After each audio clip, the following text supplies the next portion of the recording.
साथियों नमस्कार। चलिए आज आपको लिए चलते हैं कंडोलिया ठाकुर के दर्शन करवाने, जो मंदिर है पौड़ी में। यहाँ पर वार्षिक पूजन की तैयारियां चल रही हैं, जो कि 19, 20 और 21 जून को आयोजित होना है। वैसे तो मुझे पता है कि आप सभी लोग यहाँ हर साल आते हैं, क्योंकि जो संख्या मेले में उमड़ती है वो लगभग 40 से 50 हज़ार की होती है। तो स्वाभाविक तौर पे उसमें आप ना कहीं होंगे। लेकिन हाँ, इस समय जो कि तैयारियां कुछ दिनों बाद ही मेला होना है, तो ये तैयारियां जोरों पर हैं। अभी यहाँ पर पेंट वेंट चल रहा है और ये आपने देखा होगा इस गलियारे में आपकी भीड़ भाड़ बिल्कुल गहमा गहमी रहती है। ये कुछ दिन बाद फिर होने वाली है, आप भी उस भीड़ का हिस्सा बनने वाले हैं। और जयकारे लगते रहते हैं गेट पर, कभी खुलता है कभी बंद होता है। इंतजार करते हैं कब गेट खुलेगा, कब हम आगे बढ़ेंगे और फिर भगवान कंडोलिया ठाकुर के दर्शन करेंगे। अब देखिए यहाँ पे कितना बेहतरीन गेट बन चुका है। ये था, पिछली बार नहीं था। हाँ, अभी नया बना है। जय कंडोलिया ठाकुर। देखिए ये भी कंडोलिया ठाकुर भी आपका इंतजार में बैठे हैं कि हाँ, मेरे भक्त कुछ दिनों बाद यहाँ पर बिल्कुल खुले माहौल में अपने परिवार के साथ आने वाले हैं और वो भी आप पर अपना प्यार लुटाने वाले हैं। देखिए इस समय, जबकि अभी कुछ दिन बाकी हैं सारे आयोजन में, लेकिन यहाँ पर लोगों की भीड़ निरंतर बढ़ती जा रही है। आज इतवार है और इतवार को यहाँ पर लोगों की गहमा गहमी, क्योंकि इस समय लोग आए हुए हैं पौड़ी में। कुछ घरों में तो लोग हैं ही। जगत किशोर बर्थवाल की प्रस्तुति है जिसको आप देख रहे हैं, और यहाँ पर बहुत कुछ ऐसा है जो नया हो गया है। जब आप आएंगे तो आपको बदलाव दिखेगा। ये समिति के लोग हैं जो यहाँ पर पूरी व्यवस्थाओं को आखिरी रूप दे रहे हैं। सब लोग लगे हुए हैं कैसे होगा, क्या होगा इस समय, इस वर्ष ऐसा क्या नया होगा कि लोग और भी ज़्यादा आकर्षित हो। तो स्वाभाविक तौर पर गहमा गहमी भी है, कभी थोड़ी बहुत ऊपर नीचे, कभी आवाज़ें ऊंची हो जाती, कभी नीची हो जाती। लेकिन हाँ, जब एक परिवार काम करता है तो इन सब बातों का कोई बहुत बड़ा महत्व नहीं होता है, क्योंकि सबको पता होता है अंत में निर्णय वही होना है जो सबकी इच्छा अनुसार और जो मेले के लिए बहुत ही बेहतरीन हो। सब लोग बैठकर कार्यों को अंतिम रूप दे रहे हैं। जैसे कि अभी ये है कि ये तय हो गया है भंडारा इस साल का, जो 2026 का जो है 19, 20 और 21 को भंडारे का कार्यक्रम निर्धारित हुआ है।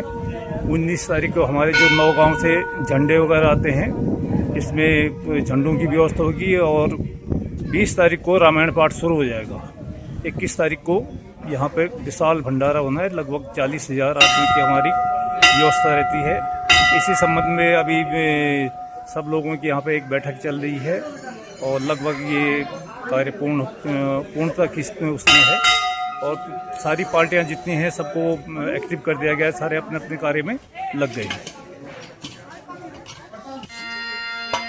कुछ लोग साफ सफाई का कार्य भी कर रहे हैं, तो यहाँ पर रसोई का दिया भी जल चुका है। देखिए भंडारा, बहुत बड़ा भंडारा होता है और यहाँ पर पूजन हो चुका है। और देखिए कढ़ाई भी चढ़ चुकी है, क्योंकि यहाँ पर बहुत सारे लोग जो दिन भर काम कर रहे हैं उनके लिए भोजन की व्यवस्था भी होनी है। तो कुछ लोगों ने, देखिए ये चूल्हे की आग भी जल चुकी है, पतीले चढ़ चुके हैं और अभी तो ये 2-4 पतीले हैं।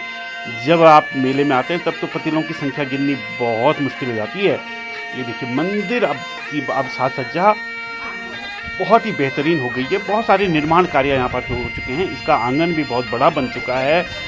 अब यहाँ पर फूलों का कार्य होना है कुछ दिन बाद। लेकिन हाँ, बैठने की जगह भी बहुत लंबी चौड़ी हो चुकी है। शुरुआती दिनों में यहाँ पर जगह नहीं थी, बैठने की जगह नहीं थी।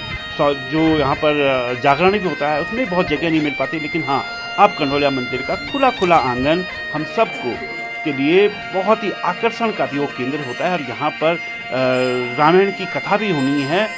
बहुत कुछ यहाँ पर आयोजित होना है, जागरण भी होना है। और उसके लिए यहाँ पर भरपूर तैयारियाँ कर दी गई हैं। लगभग सारी तैयारियों का अंतिम रूप दिया जा रहा है। और अब हम आपको लिए चलते हैं जो इस समय कुछ नया बना है। देखिए अब हम यहाँ से सीढ़ियाँ, जहाँ से भंडारा शुरू होता है, इन सीढ़ियों में आपकी लाइन लगती है ना, याद है आपको? पत्तल पकड़ने का, मुझे पत्तल दो। हर आदमी सोचता है मुझे पहले मिल जाए। अरे भगवान का भोग है तो सबको मिलेगा, कोई ऐसा नहीं छूटेगा। यहाँ समिति ने बहुत बड़ी तैयारियां कर रखी हैं। अब तो ये देखिए छप्पर बन गया है। पहले ये ऐसे ही था, खुले में बनता था और बहुत मेहनत की जाती थी समिति द्वारा।